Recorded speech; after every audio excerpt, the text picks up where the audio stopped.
Hello friends, welcome to અશ્વમેઘ વિદ્યાલય. હું અંજલિ ટંડેલ. આજે આપણે યોગ, સ્વરક્ષણ અને સ્વચ્છતામાં ચેપ્ટર નંબર 3 વિશે જોઈશું. ચેપ્ટર નંબર 3 છે આપણે સૌ ભારતવાસી.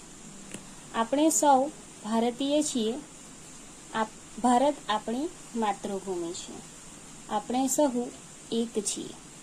આપણી જ્ઞાતિ ભલે જુદી જુદી હોય, આપણું ગામ ભલે જુદું હોય, આપણો ધર્મ ભલે જુદો હોય, આપણે સૌ ભારતવાસી છીએ. મિત્રો, આપણે ભારત દેશમાં રહીએ છીએ એટલે ભારતીય છીએ. આપણી જન્મભૂમિ, કર્મભૂમિ પણ ભારત છે. આપણે અલગ અલગ જ્ઞાતિના હોઈએ, અલગ અલગ ગામમાં રહેતા હોઈએ, જિલ્લા મહોલ્લામાં રહેતા હોઈએ છીએ. આપણો ધર્મ પણ અલગ અલગ હોય, તે છતાં પણ આપણે સૌ એક છીએ. આપણે સૌ ભારતના અંશ છીએ. આપણે સૌ નોખી રીતે એકબીજા સાથે જોડાયેલા છીએ.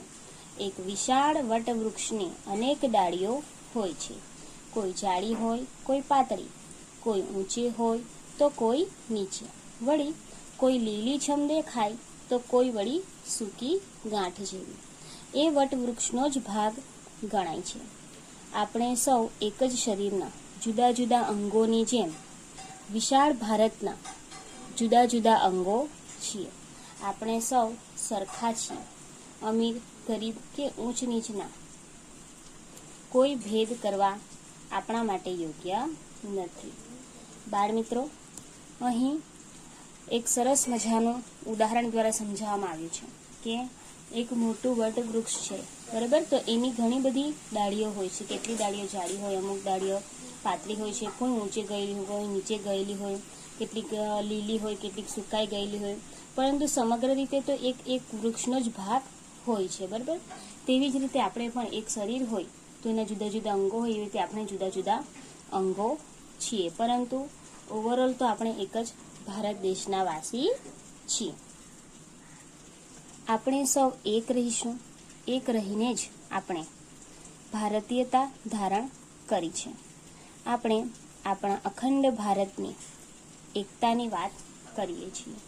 આપણું ગામ અલગ હોય, ફળિયું અલગ હોય કે પોળ અલગ હોય, પણ આપણે સૌ ભારતીય છીએ. એ આપણે કદાપી ભૂલવાનું નથી.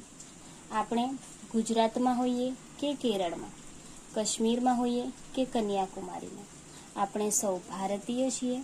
આપણે હિન્દુ હોઈએ કે મુસ્લિમ, આપણે ભારતીય છીએ એ આપણે કદાપી ભૂલવાનું નથી. મિત્રો, આપણે આજે આખા અખંડ ભારતની વાત કરવાની છે, સમગ્ર ભારત દેશની વાત કરવાની છે કે આપણે વસુધૈવ કુટુંબકમની ભાવનાને યથાર્થ કરવાની છે. આપણે ભલે અલગ અલગ ગામ, ફળિયા, મહોલ્લા, જિલ્લામાં રહેતા હોઈએ, પરંતુ આપણે કદાપી ભૂલવાનું નથી કે આપણે ભારતીય છીએ. આપણે ગુજરાતમાં હોઈએ કે કેરળમાં રહેતા હોઈએ, અથવા તો કાશ્મીરથી કોઈ વ્યક્તિ હોય કે કોઈ વ્યક્તિ કન્યાકુમારીમાં હોય, તેની ભાષા, બોલી, રહેન સહેન અલગ હોઈ શકે, પરંતુ અંતમાં તો તે એક ભારતીય જ છે. આપણી માતૃભૂમિના આપણા પર અનેક ઉપકારો છે. એ ઉપકારોનું મૂલ્ય આપણે સૌએ સમજવાનું છે. આપણી જાહેર માલ મિલકતો જેવી કે દવાખાનું, વાહન વ્યવહાર વ્યવસ્થા, બાગ બગીચા, શાળા, ગ્રંથાલયો, બસ મથકો, રેલવે કચેરીઓ વગેરે આપણી જ સંપત્તિ છે. અહીં બાળકો અંડરલાઈન કરવાનું છે કે આપણી જે જાહેર મિલકતો છે, જેમ કે દવાખાનું હોય, ત્યારબાદ જે વાહન વ્યવહારની વ્યવસ્થા હોય, બાગ બગીચાઓ હોય, શાળાઓ હોય, શાળા કોલેજો, પછી ગ્રંથાલયો, લાઇબ્રેરી, ત્યારબાદ બસ મથકો, રેલવે કચેરીઓ, એ બધી જ જાહેર સંપત્તિ છે, બરાબર? જાહેર માલ મિલકતો છે. તો એનું આપણે સૌએ રક્ષણ કરવાનું છે, એમને સાચવવાના છે, જે ત્યાં ગમે તે પણ ફેલાવાની નથી. આપણે રાષ્ટ્રની એ સંપત્તિને સાચવવાની છે, તેની જાળવણી કરવાની છે. તે આપણા માટે જ નિર્માણ થયેલી છે. આપણા ભલા માટે બંધાયેલી રાષ્ટ્રીય ધરોહરને આપણે નુકસાન ન પહોંચાડવું એ આપણું પરમ કર્તવ્ય છે. આપણું પરમ કર્તવ્ય શું છે? તો અહીં અંડરલાઈન કરીશું આપણા ભલા માટે બંધાયેલી રાષ્ટ્રીય ધરોહરને, રાષ્ટ્રીય ધરોહર એટલે કઈ? તો જે આપણી જાહેર માલ મિલકતો છે, જેનો આપણે ઉપયોગ કરીએ છીએ, તેમને આપણે નુકસાન ન પહોંચાડવું એ આપણું પ્રથમ કર્તવ્ય છે. નુકસાન આપણે અનેક રીતે પહોંચાડી શકીએ છીએ, ત્યાં કચરો ફેલાવીને, ગંદકી કરીને, અથવા તો નાની મોટી તોડફોડ પણ થઈ જાય, તો એ ન થાય તેનું આપણે ધ્યાન રાખવાનું છે. અને એ આપણા સારા માટે, આપણા ભલા માટે જ સચવાયેલી રહે તે પણ આપણે જોવાનું છે, કે આવનારી પેઢીઓને પણ તેનો લાભ મળે તે પણ આપણે જોવાનું છે. બાળમિત્રો, અહીં સરસ મજાનો ભારતનો નકશો આપ્યો છે. તમે જોઈ શકો છો કે અલગ અલગ જ્ઞાતિના લોકો અહીં દર્શાવ્યા છે. આપણા દેશમાં અલગ અલગ ધર્મના લોકો વસે છે, અલગ અલગ ધર્મ પાળે છે, અલગ અલગ તેમના રૂઢિ રીત રિવાજો હોય છે. તે છતાં પણ આપણે એક રહીને જ આગળ વધવાનું છે. આપણા દેશને એકજૂટ રાખવાનું છે. આપણે આપણું ગામ ફળિયું ચોખ્ખું રહે તેનો ખ્યાલ રાખવાનો છે. ગયા લેક્ચરમાં જ આપણે બીજા પાઠમાં જોઈ ગયેલા કે આપણે ગંદકી કશે પણ જ્યાં ત્યાં ફેલાવાની નથી. આપણા ઝાડ કોઈ કાપે નહીં તે પણ આપણે જ જોવાનું છે.